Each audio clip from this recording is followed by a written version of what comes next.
ժամանակ, ես հիշում եմ 2010 թվականին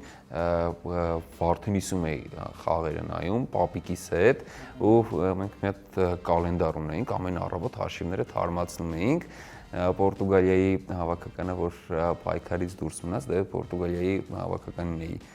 երկրպագում, Իսպանիայի հավաքականից 2010 թվականին Իսպանիայի հավաքականից դուրս մնաց, առավոտը զարթնեցի, տեսա, որ հաշիվը գրել է, ջնջեցի, հակառակ փոխեցի։ Մտածում էի այդ ազդեցություն կունենա, բայց չէ։ Մունդիալը Եվրոպայի առաջնություններն էլ, բայց հատկապես մունդիալը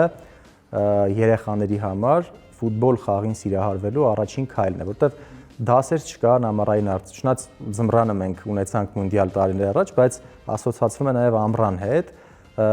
Երեխաները սկսում են նայել, սկսում են հետաքրքրվել, հատկապես ապագա ֆուտբոլիստները, դե ֆուտբոլասերների համար հատկապես նաև ապագա ֆուտբոլիստների, այո։ Աշխարհի առաջնություն առաջին անգամ դու ծանոթանում ես խաղին, խաղի կանոններին, աստղերին, սկսում է գրավել եւ քո ֆուտբոլային ճանապարհորդությունը սկսվում է հենց աշխարհի առաջնությունից։